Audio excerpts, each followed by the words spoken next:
मऊगंज जिले की दूसरी वर्षगांठ पर हनुमाना में भव्य आयोजन। उक्त कार्यक्रम में बतौर मुख्य अतिथि डिप्टी सीएम स्वास्थ्य मंत्री राजेंद्र शुक्ला रहे, तो वहीं विशिष्ट अतिथि के रूप में क्षेत्रीय विधायक प्रदीप पटेल रहे। मुख्य अतिथि राजेंद्र शुक्ला ने विधायक प्रदीप पटेल को लेकर एक बड़ी प्रतिक्रिया दी।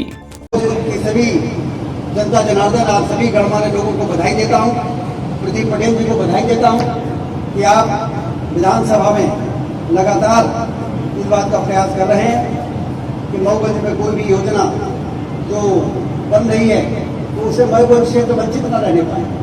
इसलिए जब बजट की किताब मैंने देखा इस बार, आपने कहा इस बार तो प्रदीप जी ने हमको भी बात कर दिया, जितना पैसा बजट में हमने मंजूर नहीं कराया उससे 3 गुना पैसा इन्होंने बजट में मंजूर करा। नमस्कार, आप देख रहे हैं अमर रिपब्लिक न्यूज मिथिलेश त्रिपाठी के साथ।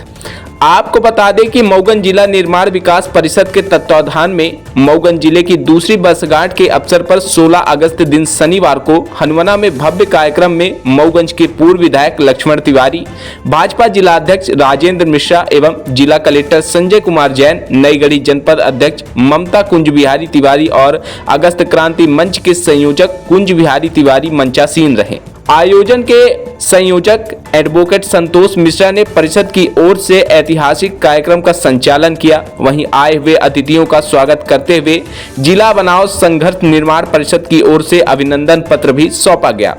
नईगढ़ी जनपद अध्यक्ष ममता कुंज बिहारी तिवारी एवं अगस्त क्रांति मंच के संयोजक कुंज बिहारी तिवारी के द्वारा डिप्टी सीएम श्री शुक्ला और क्षेत्रीय विधायक प्रदीप पटेल को स्मृति चिन्ह भेंट कर उनका स्वागत किया गया।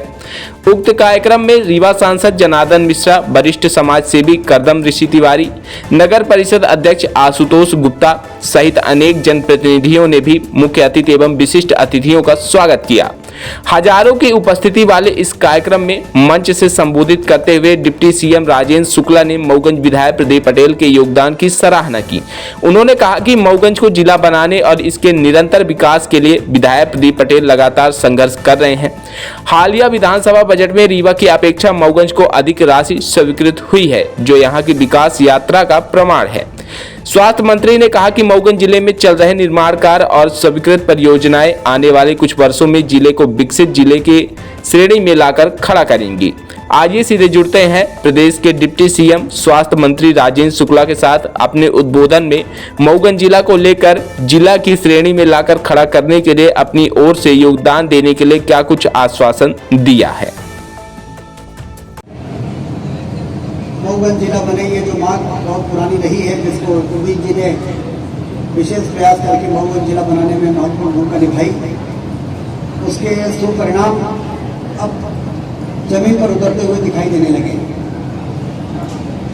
मऊगंज में 40 करोड़ रुपए का जिला अस्पताल बन रहा है,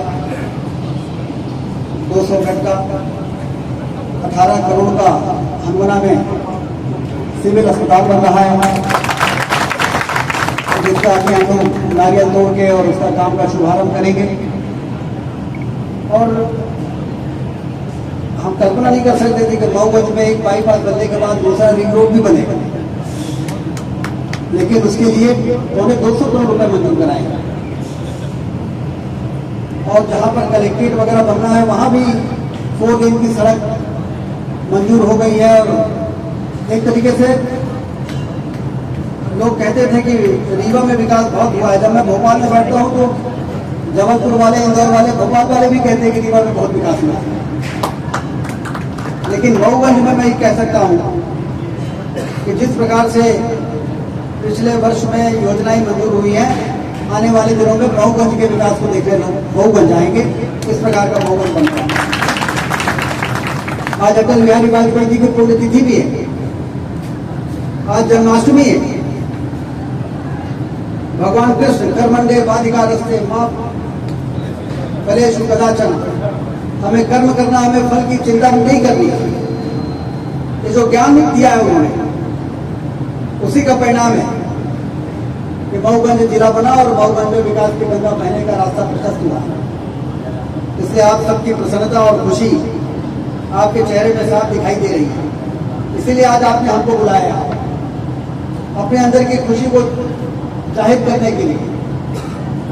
और 15 अगस्त के दिन ही जिला का नोटिफिकेशन हुआ था, इसलिए उस हिसाब से देखा जाए तो 2 साल पूरे हो गए। और हर साल इसी प्रकार से आप इसको उत्सव के रूप में मनाइए, क्योंकि भारतीय जनता पार्टी की सरकार लगातार विकास को सामने रखकर काम कर रही है। मोदी जी के नेतृत्व में हमारा देश आर्थिक महाशक्ति बन रहा है। आज आप देखिए इतना विकास के लिए पैसा मंजूर हो रहा है। नई गढ़ी माइक्रो इरिगेशन की बात आप कर रहे थे। मऊगंज विधानसभा के एक एक इंच जमीन में सिंचाई का पानी पहुंच जाए, ये कोई छोटा काम नहीं था। नई गढ़ी और माइक्रो इरिगेशन का प्रोजेक्ट 6000 करोड़ का प्रोजेक्ट,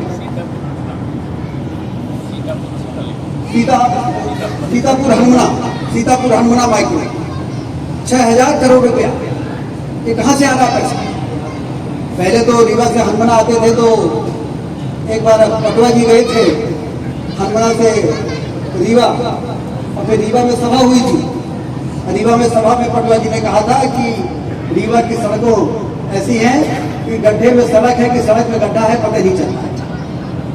अटल बिहारी वाजपेयी जी ने कहा था कि रीवा की सड़कों में यदि यात्रा कर लो तो कसरत करने की जरूरत नहीं पड़ेगी। चौराटा हवाई पट्टे से ऐसे ग्राउंड आए थे, तभी वो समझ गए थे रीवा की क्या दुर्दशा है। गड्ढों को भरने के लिए सरकारों के खजाने में पैसा नहीं होता, लेकिन आज 6000 करोड़ की Sitapur Hanumana micro irrigation, Mauganj ring road के लिए 300 करोड़ रुपया, अस्पतालों के लिए 100 करोड़ रुपया, नल जल योजना के लिए मुझे लगता है जिले में भी 2000 करोड़ रुपए की योजना पर काम चल रहा है। ये पैसा कहां से आ रहा है, कभी सोचा आपने? ये पिछले 11 वर्षों के प्रधानमंत्री के सुशासन के कारण हमारे देश की अर्थव्यवस्था 11वें नंबर से 5वें नंबर, 11वें नंबर से चौथी सबसे बड़ी अर्थव्यवस्था हमारे देश की होगी। और हम नहीं कहते हैं, जमाना कहने लगा है। 1-2 सालों के अंदर जर्मनी भी हमसे पीछे होने वाला है। जापान तो पीछे हो गया, अब जर्मनी भी पीछे होने वाला है और हम तीसरे नंबर पर पहुंचेंगे। और 2047 में जब आजादी के 100 वर्ष पूरे हो जाएंगे तो अमेरिका, चाइना भी पीछे हो जाएगा और भारत आर्थिक महाशक्ति बनके दुनिया का नेतृत्व करेगा। उसी का असर दिख रहा है कि यदि जनता की आवश्यकता के लिए धन की जरूरत है तो देश और प्रदेश के खजाने में पैसे की कमी नहीं है। ये इस बात का प्रमाण है। इसी के लिए तो हम चुनाव करते थे, विधायक बनाते थे, सांसद बनाते थे, मुख्यमंत्री बनाते थे, मंत्री बनाते थे। ये लोग जाएंगे और हमारी आवश्यकता के लिए यदि सड़क है, नहर चाहिए, सड़क चाहिए, बिजली चाहिए तो हमारे लिए पैसा मंजूर करा के लाएंगे। इसीलिए तो विधायक बनाए जाते थे। लेकिन पहले तो ये सब काम नहीं हो पाता था, लेकिन अब एक एक जिले में 500 करोड़ रुपए, 600 करोड़ रुपए सिंचाई के लिए, नल से पानी देने के लिए 1000 करोड़ रुपया। इसका मतलब है कि आपके वोटों का अब सदुपयोग हो रहा है, आपके वोटों की कीमत की जा रही है और आपके जीवन में खुशहाली लाने के लिए, आने वाले पीढ़ी बच्चों के लिए बुनियादी सुविधाओं के लिए दर की ठोकरें न खाएं, उसकी व्यवस्था सरकार कर रही है। इसलिए आप सब को मैं बधाई देता हूं। अटल जी कहते थे कि देश की गरीबी दूर करना है तो सिंचाई के नहरों, नदियों को जोड़ना पड़ेगा। जहां बाढ़ आती है वहां पानी रोकना और जहां सूखा पड़ता है वहां पे पानी को पहुंचाना, ये अटल जी का सपना था, जिसको डॉक्टर मोहन यादव जी पूरा कर रहे हैं। केन बेटवा नदी जोड़ने की योजना 1 लाख करोड़ की है। काली पार्वती सिंह चंबल नदी की जोड़ने वाली योजना 75,000 करोड़ की है। इससे हमारे मध्य प्रदेश का सिंचाई रकबा 50 लाख हेक्टेयर से 75 लाख हेक्टेयर हो जाएगा। ये सरकार है, सरकारों का ये दृष्टि है, विजन है, जो हमारे देश की गरीबी को दूर करने के लिए जरूरी होगा, उस पर काम हो रहा है। और इसलिए मैं मऊगंज की सभी जनता जनार्दन, आप सभी गणमान्य लोगों को बधाई देता हूं, प्रदीप पटेल जी को बधाई देता हूं कि आप विधानसभा में लगातार इस बात का प्रयास कर रहे हैं कि मऊगंज में कोई भी योजना जो बन रही है तो उससे मऊगंज क्षेत्र वंचित न रहने पाए। इसलिए जब बजट की किताब मैंने देखा इस बार, तो हमने कहा इस बार तो प्रदीप जी ने हमको भी बात कर दिया, जितना पैसा बजट में हमने मंजूर नहीं कराया उससे 3 गुना पैसा इन्होंने बजट में मंजूर करा। यही है जनप्रतिनिधि का काम, विधायक का काम। चौकन्ना रहे, नजर रखे, नजर हटती है तो दुर्घटना घट जाती है। पहले रीवा के साथ यही होता था। जब मध्य प्रदेश के खजाने से पैसे का बंटवारा होता था तो भोपाल, इंदौर, ग्वालियर, जबलपुर सारा बजट चला जाता था। रीवा के लिए बाढ़ सागर जैसी जीवनदायी योजना को भी पैसा नहीं मिलता। और इसलिए हम लोगों ने कहा, शिवराज सिंह चौहान जी मुख्यमंत्री थे, उन्होंने कहा था रीवा के साथ बड़ा सौदेला व्यवहार हुआ है, इसलिए अब 1 रुपया यदि भोपाल, इंदौर, ग्वालियर, जबलपुर को दिया जाए तो 1 रुपया पहले हमारे रीवा के लिए सुरक्षित कर दिया। और मैंने 15 पार की सभा में कहा था कि रीवा के विकास के लिए पाताल में भी होगा पैसा तो ले आएंगे। तो शिवराज सिंह चौहान जी मंच में थे, तो जब उनका नंबर आया बोलने का तो कहीं राजेंद्र पाताल नहीं जाना पड़ेगा, भोपाल से ही पैसा दे देंगे जितना। तो भोपाल से पैसा मिल रहा है और लगातार काम हो रहा है। ये जो हनुमाना की बाईपास आपने मंजूर कराई, ये भी बहुत महत्वपूर्ण काम है, क्योंकि उधर का बाईपास तो बन गया था, लेकिन बनारस से सीधी जाने वाली सड़कें हनुमाना से ही अंदर से घुस के जाते थे, तो वो बाईपास बनने से उधर भी बहुत बड़ा फायदा होता। तो सड़क बन गई, सिंचाई की नहरों का जाल बिछ रहा है और सबके घर में शुद्ध मीठा पानी मिलेगा, तो अस्पताल की भीड़ भी कम होगी। अस्पतालों में भीड़ मालूम क्यों पड़ रही ज्यादा, क्योंकि शुद्ध मीठा